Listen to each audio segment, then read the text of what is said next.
नमस्कार दोस्तों, आप सभी का study for UPSC PCS channel में स्वागत है। आज तारीख है 6 जनवरी 2026 और आज का न्यूज़पेपर आर्टिकल डिस्कशन का ये वीडियो होगा।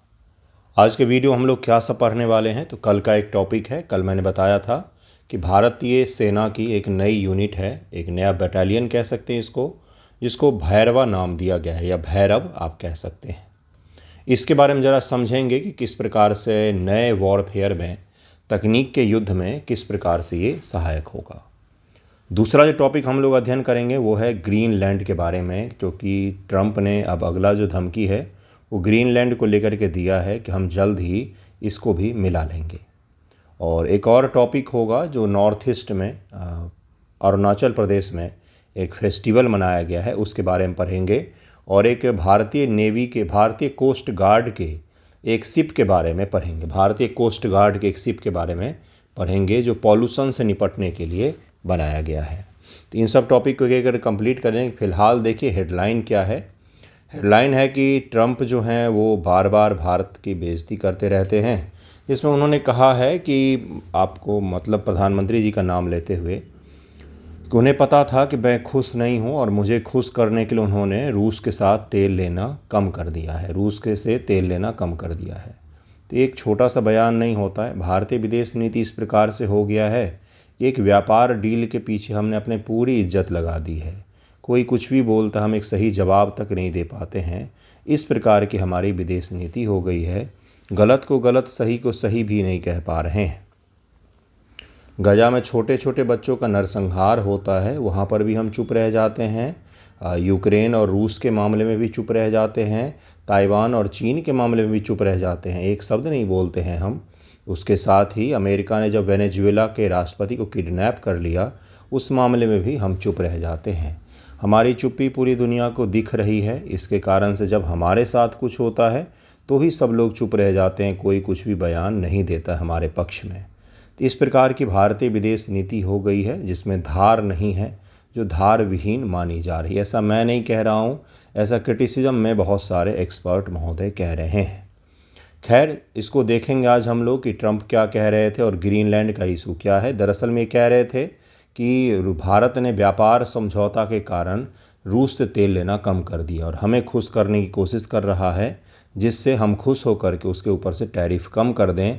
और अगर हम खुश नहीं हुए तो हम और भी ज़्यादा टैरिफ को बढ़ा देंगे। खुलेआम धमकी देते हैं, लेकिन भारत सरकार के द्वारा कुछ भी नहीं कहा जा रहा है, ना तो ट्रेड डील ही साइन हो रहा है।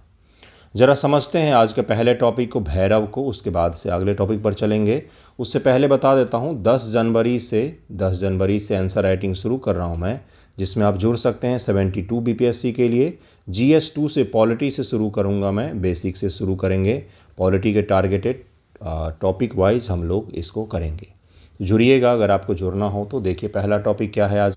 Indian army create modern warfare forces with over 1 lakh drone operative new special forces Bhairav. जैसे आपने सुना होगा, स्पेशल फोर्सेज अलग अलग, जैसे घोस्ट होते हैं, जैसे पैरा SF होते हैं, जैसे गरुड़ कमांडोज होते हैं। तो ये क्या है, आर्मी, नेवी, एयरफोर्स, जैसे मार्कोज होते हैं, ये नेवी में होते हैं। ये क्या है, आर्म फोर्सेज के अंदर स्पेशल पर्पस के दृष्टिकोण से बनाए गए फोर्सेज होते हैं, जिनका पर्पस बिल्कुल अलग होता है। वो वॉर से भी ज़्यादा ऑपरेशन को ध्यान में रख कर के बनाया जाता है उन्हें। और कुछ ऐसे फोर्सेज होते हैं जिनको वॉर के दृष्टिकोण से बनाया जाता है। तो समय समय पर सभी देशों की सेनाएं अपने सेनाओं में अलग अलग फोर्सेज, अलग अलग बटालियन, अलग अलग यूनिट का गठन करती हैं, ताकि नए युग के जो चैलेंजेज हैं उन्हें एड्रेस किया जा सके। ध्यान से सुनिएगा, क्योंकि ये सवाल अगर पूछा जाएगा आपसे तो इस प्रकार से पूछेगा कि तकनीक के कारण से भारत और विश्व की सेनाएं किस प्रकार से बदल रही हैं। चर्चा करें, निबंध में पूछ सकता है, GS2 में सेम सवाल पूछा जा सकता है और GS1 के करंट अफेयर में भी पूछा जा सकता है। या फिर निबंध में जो आपसे टॉपिक पूछा जाएगा कि तकनीक ने युद्ध को किस प्रकार से बदला है, या 2025 के वर्ष में, 2025 या 2026 के वर्ष में युद्ध की परिकल्पना कीजिए कि किस प्रकार का युद्ध होता है, क्योंकि बहुत सारे वॉर हुए हैं आजकल के समय में आपके इर्द गिर्द। इसलिए पूछा जा सकता है इस तरह से सवाल कि नए युग के जो युद्ध हैं वो किस प्रकार से लड़े जाएंगे। तो इस तरह के जो छोटे छोटे सवाल होते हैं या बड़े सवाल, उसके लिए आपको इस प्रकार के रेफरेंस वाले करंट अफेयर्स चाहिए होते हैं। Indian army create modern warfare forces. Modern warfare forces का तात्पर्य है कि आज के समय का हिसाब से यह वॉरफेयर के फोर्सेज हैं, जवान होंगे। 1 लाख से ज़्यादा ड्रोन ऑपरेटिव होंगे इस भैरव यूनिट में, जो आर्मी का एक यूनिट बनाया गया है। सेना का बहुत बड़ा परिवर्तन है, भैरव फोर्स इसको नाम दिया गया है। ये भी याद रखिएगा, इसके बारे में पूछा जा सकता है। क्या नाम दिया गया इसको? भैरव फोर्स नाम दिया गया है। क्या काम होगा इसका? तो आज के समय का जो युद्ध है वो केवल गन से नहीं लड़ी जाती है, बल्कि तकनीक का बहुत ज़्यादा इन्वॉल्वमेंट होता है। जैसे कि ड्रोन का इन्वॉल्वमेंट होता है, सर्विलांस सिस्टम का इन्वॉल्वमेंट होता है, इलेक्ट्रॉनिक वॉरफेयर जैसी चीज़ों का इन्वॉल्वमेंट होता है, जिसके कारण से हमें इस प्रकार के स्किल्ड सैनिक चाहिए जो गन चलाने में भी माहिर हो और ड्रोन उड़ाने में भी माहिर हो। तो इसी प्रकार का एक यूनिट बनाया गया जिसको नाम दिया गया भैरव, जिसमें सैनिक जो हैं न केवल वो शारीरिक बल और बल्कि गन में अच्छे से स्किल्ड और ट्रेंड होंगे, बल्कि ड्रोन उड़ाने में भी, ड्रोन ऑपरेट करने में भी ट्रेंड होंगे। इनको फॉर्मेशन बनाना ड्रोन का, एक साथ ड्रोन के साथ अटैक करना, किसी दूसरे एनिमी बेस को तबाह करना, रेकी करना या फिर समूह बना करके अटैक करना ड्रोन के साथ में, इन सभी चीज़ों को इनको ट्रेंड किया जाएगा, जिसका नाम दिया गया है क्या? भैरव यूनिट नाम दिया गया है। बहुत ही मॉडर्न वॉरफेयर का यह यूनिट होगा, इसलिए इसको ज़रूर ही याद रखिएगा। केंद्र सरकार द्वारा रक्षा बलों के पुनर्गठन को बढ़ावा देते भारतीय सेना ने आधुनिक युद्ध चुनौतियों का सामना करने के लिए अब तक का सबसे बड़ा परिवर्तन किया, जिसमें पूरे बल में 1 लाख से अधिक ड्रोन ऑपरेटरों का एक पूरा का पूरा पूल बनाया गया है। मतलब एक समूह बनाया गया है, एक यूनिट ही बनाया गया है। भैरव भारतीय सेना द्वारा गठित नवीनतम स्पेशल फोर्स है। क्या है? तो लेटेस्ट स्पेशल फोर्स है, इंडियन आर्मी ने इसको बनाया है। आधुनिक युद्ध की चुनौतियों से निपटने के लिए तैयार किया जा रहा है, क्योंकि सभी ऑपरेटिव ड्रोन संभालने, दुश्मन क्षेत्र में बेस फॉर्मेशन को निशाना बनाने के लिए वास्तविक अभियानों में उनका उपयोग करने में सक्षम होंगे। ये छोटी चीज़ नहीं होगी। इसको इतना ज़्यादा न्यूज़ मिल रहा है क्योंकि ये छोटी इनिशिएटिव नहीं है, ये बहुत बड़ा इनिशिएटिव है। अगर आपने 1 लाख ड्रोन उड़ाने वाले ऑपरेटिव का एक फोर्स बनाया है, तो उतने सारे इक्विपमेंट का भी तो इंतज़ाम करना पड़ेगा, उनको अलग से ट्रेंड भी तो करना पड़ेगा। तो आर्मी की जो अलग अलग यूनिट, अलग अलग रेजिमेंट अलग अलग हैं, उन सभी से कुछ जवानों को चुन करके 1 लाख ड्रोन ऑपरेटिव जो लड़ने में भी माहिर होंगे। एक तरीके से समझिए, पैरा एसएफ जानते हैं, जो सबसे ज़्यादा एडवांस स्पेशल फोर्सेज होते हैं भारत में, उसी प्रकार का पैरा एसएफ के जवानों को अगर हम ड्रोन ऑपरेटिव में भी ट्रेन कर दें, ड्रोन ऑपरेशन में भी, तो क्या हो जाएगा? तो फिर भैरव एलीट बन जाएगा, जो न केवल लड़ने में स्किल्ड हैं बल्कि इस प्रकार के चीज़ों में भी स्किल्ड माने जाते हैं। इसी बटालियन को नाम दिया गया भैरव बटालियन नाम दिया गया है। टीम ने सॉदर्न कमांड के तहत रेगिस्तान क्षेत्र में गठित नवीनतम भैरव बटालियन में से एक का दौरा किया इस न्यूज़पेपर की टीम ने, और वहां पर उन्होंने देखा कि किस प्रकार से इसको बनाया गया है। सेना मुख्यालय द्वारा वैश्विक और स्वयं के संघर्ष से सबक लेते हुए, यानी कि सेना जो है उसने देखा कि रूस और यूक्रेन युद्ध में क्या हो रहा है। छोटा सा यूक्रेन किस लिए रूस से इतने दिनों से लड़ पा रहा है, कौन सी ऐसी क्षमता है उसकी। और तो एक तो है कि भाई यूएस और यूरोप उसको बैक कर रहे हैं। दूसरा जो है ना कि यूक्रेन के युद्ध के पश्चात से वहाँ पर बहुत सस्ते प्रकार के इक्विपमेंट बनाए जा रहे हैं, जो ड्रोन पर जैसे ग्रेनेड बांध दिया, ड्रोन पर छोटे छोटे बम बांध दिए, और जो दुश्मन के क्षेत्रों में जाकर के फट जाते हैं। अब 1000-2000 रुपये का ड्रोन जो है वो लाखों के विमान को नुकसान पहुंचा देते। आपने रूस में इसका फुटेज देखा होगा कि किस प्रकार से ट्रक में यूक्रेन ने ड्रोन लाद करके रूस के हवाई पट्टी बिल्कुल ही डीप एरिया में जा कर के वहाँ सारे के सारे जो स्ट्रेटजिक बॉम्बर रूस के खड़े थे उन सबको तबाह कर दिया। कहाँ करोड़ों डॉलर के बॉम्बर और कहाँ वो 1000 रुपये का ड्रोन। तो यानी कि इससे कॉस्ट में भी हम क्या कर सकते हैं, कट कर सकते हैं। तो इस प्रकार के युद्ध हुए हैं, जैसे कि रूस यूक्रेन का युद्ध हो, जैसे कि यमन में हो रहा है, जैसे कि इजराइल और हमास का संघर्ष है। इन सभी जगहों पर हमने देखा है कि तकनीक का इन्वॉल्वमेंट अब बहुत ज़्यादा हो गया है। उसके अलावा ऑपरेशन सिंदूर के दौरान जो हमने देखा कि छोटे ड्रोन जो हैं वो बहुत सहायक हुए युद्ध में, जो मक्खियों जैसे भनभना रहे थे पूरे पाकिस्तान में और उन्हें परेशान कर रखा था। तो इस प्रकार के कम कॉस्ट में हम अधिक नुकसान पहुंचा रहे हैं नई युद्ध प्रणाली में। तो इसी से सबक लेते हुए इंडियन आर्मी ने न केवल विश्व बल्कि अपने अनुभव से सबक सीखते हुए इस प्रकार के फोर्स का गठन किया जिसका नाम भैरव रखा गया है। भारतीय सेना पहले से ही लगभग 15 ऐसी बटालियन गठन किया है जो दोनों सीमाओं पर विभिन्न फॉर्मेशन सौंप दी गई है तथा निकट भविष्य में कुल 25 और गठन करने की योजना बनाई जा रही है जो पूरी तरीके से टेक्नोलॉजी का उपयोग करते हुए युद्ध करने में माहिर होंगे। भैरव की भूमिका पैरा स्पेशल फोर्स और इन्फेंट्री के बीच पुल बनाना, यानी कि स्पेशल फोर्स और इन्फेंट्री के बीच में जो गैप था ना उसी को यह पूरा करते हैं। Bhairav battalion para special force और नियमित इन्फेंट्री बटालियन के बीच की खाई को भरेंगे।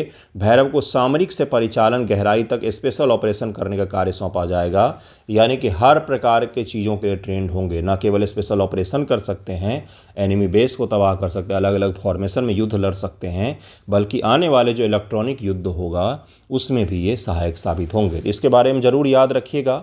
अगर हम लोग प्रीलिम के पॉइंट ऑफ व्यू से देखें तो भैरव बटालियन क्या है ये आपसे पूछा जा सकता है।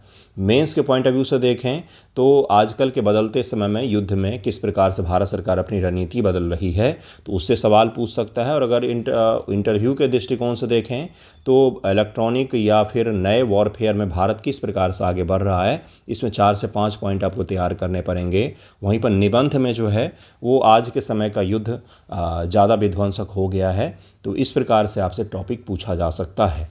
युद्ध तो हमेशा से ही विध्वंसक होता है, लेकिन आज के युद्ध जो है ना उसमें सैनिक से ज़्यादा सिविलियन मारे जाएंगे, क्योंकि छोटे छोटे ड्रोन जो हैं ये सिविलियन क्षेत्रों में मंडराएंगे, मिसाइल सिविलियन क्षेत्रों में गिरेंगे, इसके कारण से नुकसान सिविलियन लोगों का ज़्यादा होगा। जबकि first world second world war में सिविलियन से ज़्यादा भी सैनिक मरे थे वहाँ पर।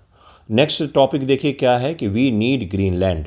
ट्रंप निकले हैं शॉपिंग पर। उन्होंने वेनेजुएला को पहले तो राष्ट्रपति को किडनैप कर लिया, बिल्कुल सही सुन रहे हैं आप, और पूरी दुनिया कुछ नहीं कर पाई, कोई कुछ नहीं कर पाया। अब उन्होंने बोला है कि हम ग्रीनलैंड में रुचि रखते हैं, अब हमें ये भी चाहिए। तो अमेरिका का जो इंटरवीन करने का, एनेक्स करने का, चीज़ों को हड़पने का इतिहास है ना ये बहुत पुराना है। मैं आपको अभी समझाऊंगा कि अमेरिका का हर राज्य जो है वो हड़प करके बनाया गया है। दिखाऊंगा मैं पूरे मैप को कि कब किस क्षेत्र को हड़पा गया। लेकिन ज़रा ग्रीनलैंड के बारे में कुछ चुनौतियों को समझ लेते हैं हम लोग, पृष्ठभूमि को ज़रा समझते हैं। ग्रीनलैंड वेनेजुएला जैसा नहीं है। वहाँ से कोई क्राइम नहीं होता है, वहाँ कोई डिक्टेटर नहीं बैठा हुआ है, वहाँ कोई भी अशांति नहीं, बहुत ही पीसफुल और बहुत ही छोटा सा, मतलब अगर हम लोग पॉपुलेशन के हिसाब से देखें तो कुछ लाख लोग ही रहते हैं उतने बड़े ग्रीनलैंड पर। क्यों? क्योंकि जीवन बहुत कठिन है वहाँ पर। वर्ष भर वहाँ पर बर्फ़ जमी रहती है, पूरे आइलैंड पर ही पूरे बर्फ़ जमी रहती है हमेशा। तो इसके कारण से ग्रीनलैंड को मिलाना आसान नहीं होगा। पहली बात तो वहाँ कोई अशांति नहीं है। दूसरा चीज़ जो है ना, ग्रीनलैंड जो है वो डेनमार्क का ही विस्तारित क्षेत्र में आता है, यानी कि डेनमार्क ही उस पर अप्रत्यक्ष तरीके से शासन करता है। डेनमार्क का वो ऐसा क्षेत्र है जो ऑटोनोमस है, जो अपने आप शासन करता है, लेकिन कहलाता है डेनमार्क के अंदर। डेनिश एरिया इसको बोलते हैं। और डेनमार्क जो है ये नाटो का मेंबर है, अमेरिका भी नाटो का मेंबर है। और नाटो की ट्रीटी जो है वो ये कहती है कि नाटो के एक देश पर अटैक पूरे नाटो समूह पर अटैक माना जाएगा। तो अगर अमेरिका जो है ग्रीनलैंड पर कब्जा करता है तो क्या नाटो के बाकी देश अमेरिका से लड़ने के लिए आएंगे, या फिर नाटो उसके बाद ख़त्म ही हो जाएगा? क्योंकि अपने अंदर में ही एक देश दूसरे देश की टेरिटरी को अगर झड़प रहे हैं, मतलब छीन रहे हैं, उस पर कब्जा कर रहे हैं, तो ये रूस से क्या लड़ने जाएंगे? रूस तो बाद में आएगा, पहले नाटो में ही इन्हें बचना पड़ेगा कि भाई अमेरिका को चाहिए ग्रीनलैंड तो उसको दे दो, सुबह में ब्रेकफास्ट में पहुंचा दो उसको, ग्रीनलैंड लीजिए सरकार, खाइए, है ना। तो ये हमें समझना पड़ेगा कि ये जो है ग्रीनलैंड पर कब्जा इतना आसान नहीं होगा। देखिए अमेरिका का क्षेत्र अधिग्रहण से पहले एक मैप दिखाता हूँ मैं आपको, जिससे पूरा समझ में आपको आ जाएगा। ये वर्तमान का यूएसए है, ये वर्तमान का यूएसए है। यहाँ पर अलास्का का भी क्षेत्र है गुरु, ये भी यूएसए का है। ये जितने आपको दिख रहे हैं ये अलग अलग समय पर अमेरिका ने हड़पे हैं। अमेरिका ने अलग अलग, जैसे फ्रांसीसियों से लिया, ब्रिटेन से लिया, या उसको हड़प लिया, उसको शामिल कर लिया। इन सभी जगहों को अलग अलग समय पर अमेरिका ने अपने अंदर में शामिल किया है। ठीक है, जैसे यूएस जो 1783 में यूनाइटेड स्टेट था वो इतना ही बड़ा था, जो आप अमेरिकी क्रांति पढ़ते हैं ना, वो इसी इलाके में थी। अमेरिकी क्रांति, अमेरिका का जो पढ़ते हैं, अमेरिका ने शुरुआत में जो ब्रिटेन का विरोध करना शुरू किया वो इसी इलाके में था। बाकी जो बड़े इलाके दिख रहे हैं वहाँ पर अमेरिका के मूल निवासी रहते थे, ठीक है, जिनको रेड इंडियंस भी कह दिया जाता था। रेड इंडियंस को बहुत मारा गया, ख़त्म कर दिया गया, उनके गर्दनों की बहुत बड़ी बड़ी ऊंची मीनारें बनाई गई। बिल्कुल सही सुन रहे हैं आप, फ़ोटो सर्च कीजिएगा मिल जाएगा आपको। और आज ये दुनिया भर में ह्यूमन राइट्स की बात करते हैं। खैर ज़रा समझते हैं, तो ये जो है ये सब अलग अलग समय पर मिलाया गया। जैसे टेक्सास को 1845 में एनेक्स किया गया है, ठीक है। इसी प्रकार से अलग अलग इलाके आपको दिखेंगे जिनको अलग अलग समय पर एनेक्स किया गया है। तो इसी का इतिहास है अमेरिका का, हमेशा से ही उसको जब जैसा ज़रूरत होता है तब उस क्षेत्र को अपने अंदर में समाहित कर लेता है और पूरी दुनिया को फिर रोकता है कि आप ऐसा नहीं कर सकते हैं। क्यों नहीं कर सकते हैं? क्योंकि आप अमेरिका नहीं हैं। अमेरिका ने अपनी स्थापना के बाद से क्षेत्रीय विस्तार के माध्यम से अपनी ताकत बढ़ाई है। लुइसियाना खरीद 1803, फ्रांस से $15 मिलियन में इसको खरीदा था, जिससे अमेरिका का आकार 2 गुना हो गया। मिसिसिपी नदी पर नियंत्रण मिला। ये नदी व्यापार के दृष्टिकोण से अमेरिका की सबसे प्रमुख नदी मानी जाती है। जिस प्रकार से भारत में गंगा मानी जाती है, उसी प्रकार से अमेरिका मिसिसिपी नदी को मानी जाती है। बहुत महत्वपूर्ण है ये। गैट्सडेन खरीद 1853, मैक्सिको से 30,000 वर्ग मील की भूमि खरीद ली गई। दक्षिणी ट्रांस कॉन्टिनेंटल रेल मार्ग के लिए आवश्यक थी ये। अलास्का रूस से खरीदा इन्होंने $7.2 मिलियन में। रणनीतिक रूप से कम महत्वपूर्ण लगी, लेकिन 1896 के क्लोनडाइक गोल्ड रश के बाद मूल्यवान साबित हुई और वर्तमान में आर्कटिक रीजन में, मैं अभी समझाऊंगा कि ग्रीनलैंड पर कब्जा करने के लिए इतने आतुर जो हैं ट्रंप, उसके पीछे बहुत सारे कारण हैं। उसमें से एक कारण ये भी है कि आर्कटिक रीजन में रूस जो है वो बहुत महत्वपूर्ण शक्ति है, क्योंकि रूस का बहुत बड़ा एरिया आर्कटिक से लगता है। अमेरिका का बहुत छोटा सा एरिया आर्कटिक के एरिया से लगता है, अलास्का का। इसलिए अमेरिका चाह रहा है कि हम और भी बड़े एरिया आर्कटिक के नज़दीक में खरीदें, जिससे क्या हो, जिससे ये हो कि हम वहाँ से पूरे आर्कटिक, जिसको भविष्य का क्या कहा जा रहा है, तो व्यापारिक मार्ग और भविष्य के संसाधनों का दोहन वहीं से शुरू होगा, क्योंकि बर्फ़ पिघल रहा है। बर्फ़ पिघलने से वहाँ पर संसाधनों का दोहन अब शुरू होगा। इसलिए अमेरिका चाह रहा है वहाँ पर उसकी मौजूदगी हो, ठीक है। तो ये एक बहुत बड़ा कारण है ग्रीनलैंड को एनेक्स करने के पीछे, जो करेगा अमेरिका आज न कल तो करेगा ही। ज़रा ग्रीनलैंड का मैप देखते हैं। ये बेफिन बे है, ये आइसलैंड है। आइसलैंड जो है ये आइस से भरा हुआ रहता है, और ये आइसलैंड जो है ये ग्रीन सा छोटा सा आइलैंड है।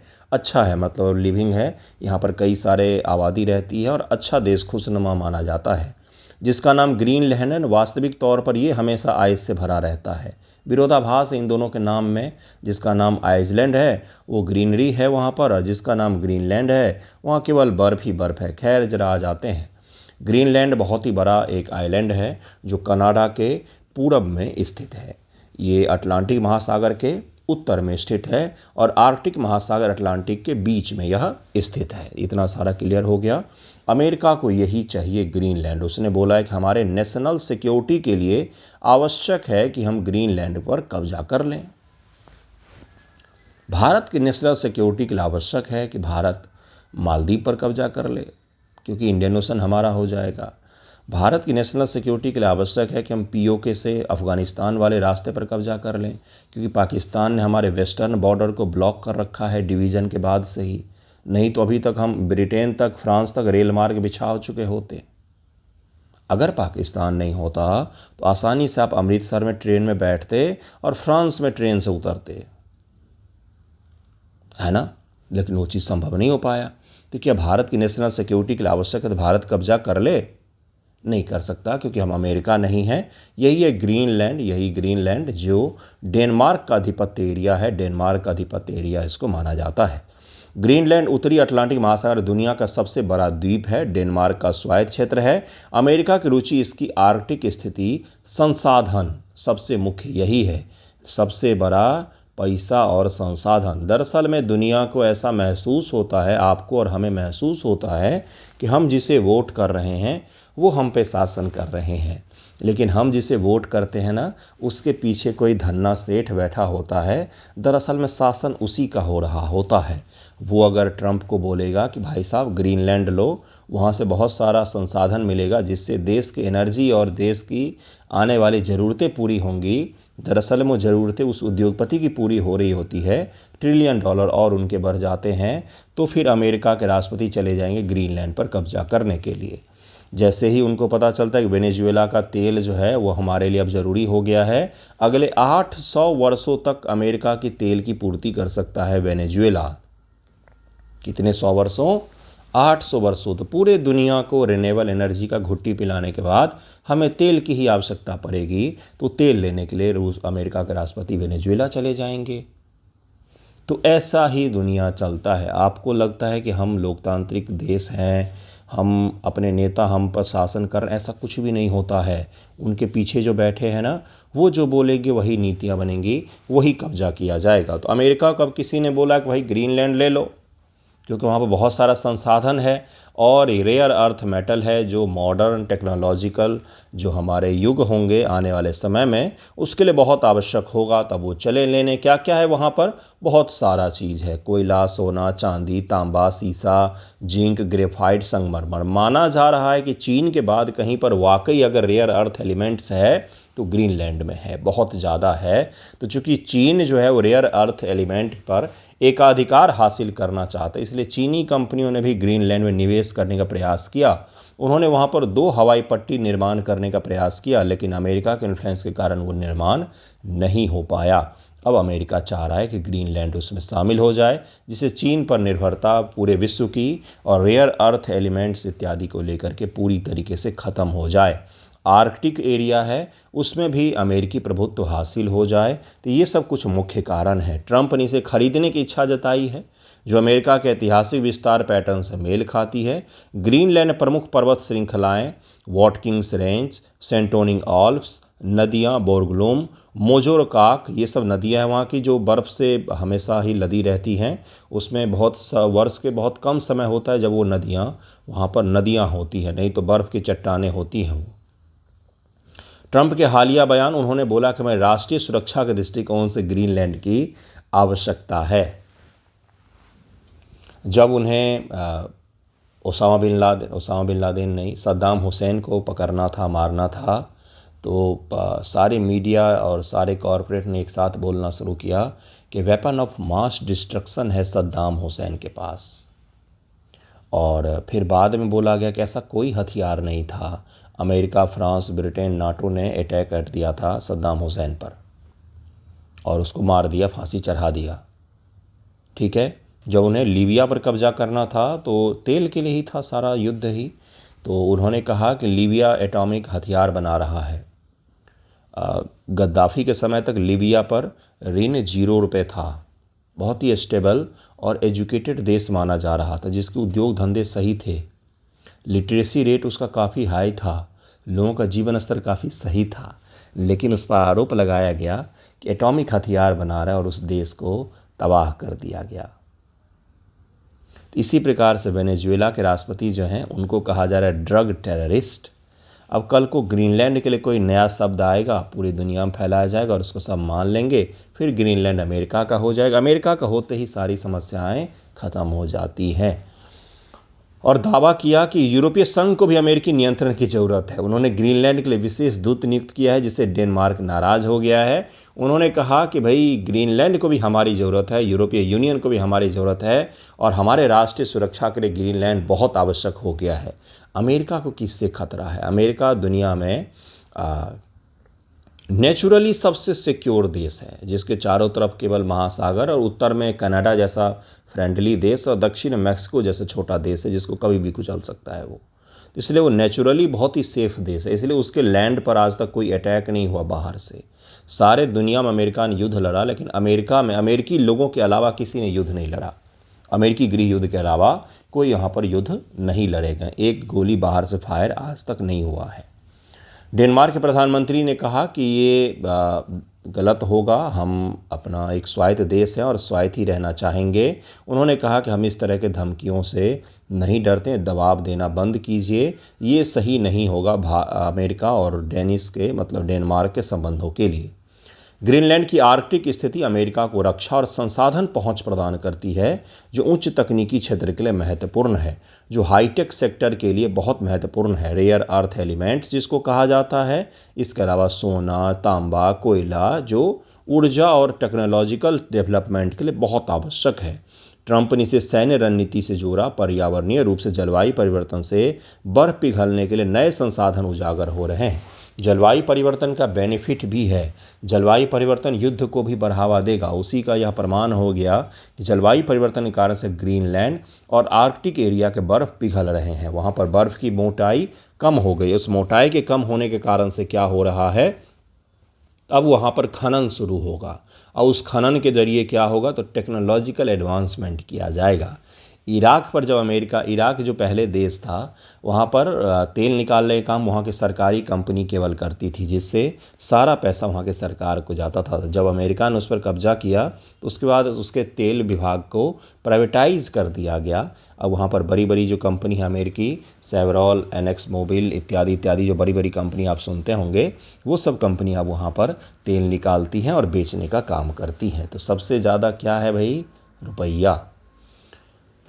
यह विवाद यूएस डेनमार्क संबंधों में तनाव पैदा करेगा, जो नाटो के सहयोगी भी हैं। यूरोपीय संघ ने ट्रंप के दावे को खारिज किया। ब्रिटेन के प्रधानमंत्री ने भी कहा है कि ग्रीनलैंड का भविष्य डेनमार्क और ग्रीनलैंड ही तय करेंगे। लेकिन इनके कहने से क्या होता है, जिस दिन अमेरिका चाहेगा उस दिन मिला लेगा। ट्रंप का प्रस्ताव अमेरिकी हस्तक्षेपवाद की वापसी का संकेत देता है, जो ऐतिहासिक अधिग्रहण से जुड़ता है। इसलिए इसको ज़रूर याद रखिएगा, ये ट्रंप का और अमेरिका का पुराना इतिहास रहा है जिसमें उन्होंने ऐसा किया है। तो ये पूरा टॉपिक आपको मैंने समझाया है। कल एक बच्चा पूछ रहा था यूएन, तो यूएन क्या होता है भाई, यूएन क्या है? कुछ नहीं है। वो आराम से सो रहे होंगे, ज़्यादा से ज़्यादा एक निंदा प्रस्ताव पारित कर लेंगे, वो भी उनको ठंड से राहत मिलेगी तो, नहीं तो कौन इतनी ठंड में निकले यूएन की बात करने। तो इस तरह की बहकी बातें मत कीजिए, ये सब चीज़ें नहीं होती है वास्तविकता में। पावर होता है और कुछ नहीं होता है। गेम ऑफ थ्रोन्स देखा है आपने? देखिएगा, पता चलेगा। Coast guard add pollution control vehicle to its fleet. क्या है भाई, तो इसका नाम रखा गया है समुद्र प्रताप। INS समुद्र प्रताप इसको कहा जा रहा है। ICGS समुद्र प्रताप इसको कहा जा रहा है, जो क्या करेगा, ये 60% स्वदेशी तकनीक से बना हुआ है। कोस्ट गार्ड में इसको ऐड किया गया है। जो कोस्ट गार्ड होते हैं, जैसे BSF होता है जो पाकिस्तान, बांग्लादेश, इनके साथ हमारी सीमाओं की सुरक्षा लैंड पर करते हैं, उसी प्रकार से हमारा बहुत बड़ा वाटर भी हमारे सीमा है, मतलब जलीय सीमा भी है। उसकी रक्षा का काम कौन करते हैं, तो वो करते हैं कोस्ट गार्ड, ठीक है। और हाई सी एरिया में हमारी सुरक्षा करने का काम इंडियन नेवी करती है, भारतीय सेना। कोस्ट गार्ड अलग होता है, भारतीय सेना अलग है, ठीक है। इसको अलग अलग रखिए। भारतीय नेवल सेना जो है, जल सेना, वो बिल्कुल अलग है और कोस्ट गार्ड अलग होता है। तो कोस्ट गार्ड का शिप है, दरअसल में बहुत सारे कारणों से कोस्टल एरिया में अनेक पॉल्यूशन होते रहते हैं। जैसे आपने देखा होगा केरला के समुद्र के समीप, केरला के तट के समीप में मालाबार तट जिसको कहा जाता है, कुछ समय पहले एक प्लास्टिक के रॉ मटेरियल्स भरा हुआ एक शिप पलट गया था। मैंने पढ़ाया भी था, जो पूरे प्लास्टिक के छोटे छोटे दाने समुद्र में बिखर गए थे। अब उससे क्या होगा भाई, माइक्रो प्लास्टिक पॉल्यूशन बढ़ेगा, समुद्री जलीय जीव विविधता को बहुत ज़्यादा नुकसान होता है। इसी प्रकार से कई बार ऑयल जो हैं वो फैल जाते हैं और उसके कारण से पॉल्यूशन क्रिएट होता है।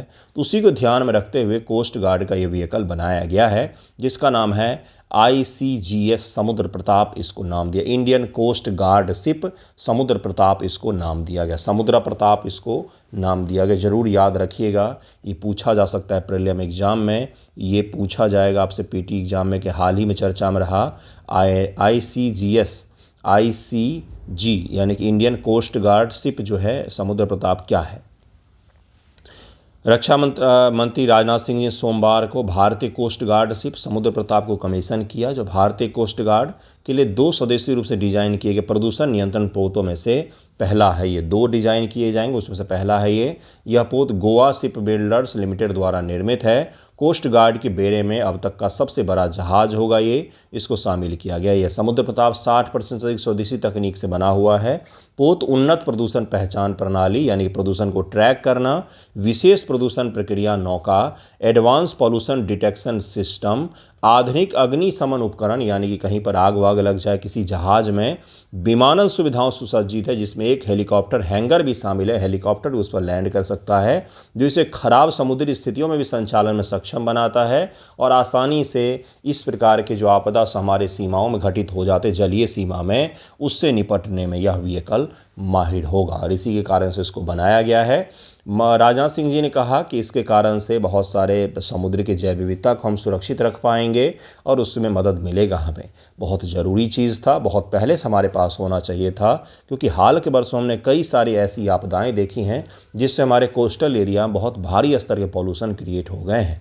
उन्होंने जोर दिया कि समुद्री पर्यावरण संरक्षण एक रणनीतिक आवश्यकता है, नैतिक जिम्मेदारी दोनों है और ये दोनों में ही ये मदद करेगा हमारी, जिसका क्या नाम है, IAG Indian coastal guard ship समुद्र प्रताप इसका नाम है। नेक्स्ट टॉपिक है सनराइज फेस्टिवल 2025-26 का उद्घाटन किया गया है। सनराइज यानी अरुणाचल प्रदेश है जहाँ पर सबसे पहले सूर्य का उदय होता है, अरुणाचल है ना, अरुणाचल प्रदेश। ओंगजोंग जिले के डोंग गांव में सनराइज फेस्टिवल 25-26 का उद्घाटन संस्करण मनाया गया है। भारत का सबसे पूर्वी बिंदु है जहां सूर्योदय सबसे पहले होता है और इसी जगह पर इसको मनाया गया है। यह एक साहस आधारित यानी कि एडवेंचर आधारित सांस्कृतिक पर्यटन उत्सव है जिसका उद्देश्य सूर्योदय के केंद्र में रखकर अरुणाचल प्रदेश की प्रकृति, संस्कृति, साहसिक गतिविधि, एडवेंचर जो कई सारे एक्टिविटीज़ होते हैं और विरासत उत्सवों को वैश्विक केंद्र के रूप में स्थापित करना था और यही मनाया गया। सांस्कृतिक महत्व क्या है, डोंग स्वदेशी मेयोर जाखरिंग जनजाति का निवास स्थल है, ये गांव है सबसे पूर्वी, जिन्हें सनराइज पीपल सूर्योदय के लोग कहा जाता है क्योंकि यहीं से भारत में सूर्योदय होता है। जनजाति विविधता का प्रदर्शन किया जाएगा, यहाँ पर कई सारी जनजाति हैं जो अपना विविधता का प्रदर्शन करेंगी। डोंग गांव के बारे में छोटा सा हम लोग देखते हैं, उसके बाद मैप देख लेंगे। यहीं पर स्थित है डोंग गांव, यहाँ पर स्थित है बिल्कुल कॉर्नर पर, ठीक है। यह ओंगजोंग जिले के डोंग घाटी भारत, चीन, म्यांमार के संधि क्षेत्र पर स्थित है। देखिए यहाँ पर 3 देश हैं, म्यांमार भी है, भारत भी है और चीन भी है। यह लोहित नदी के बाएं तट पर स्थित है। ब्रह्मपुत्र नदी प्रणाली की एक प्रमुख सहायक नदी है लोहित। 1 जनवरी 2000 को मिलेनियम सनराइज के साक्षी बनने के लिए पूरे विश्व से आए पर्यटक कारण इसे पहचान मिली थी। जब 1 जनवरी 2000 यानी कि नए युग की शुरुआत हो रही थी, 21वीं सदी की शुरुआत हो रही थी, उस दिन यहाँ पर बहुत बड़ा उत्सव मनाया गया था। पूरे दुनिया से यहाँ से पर्यटक यहाँ पर आए थे सनराइज देखने के लिए, ठीक है।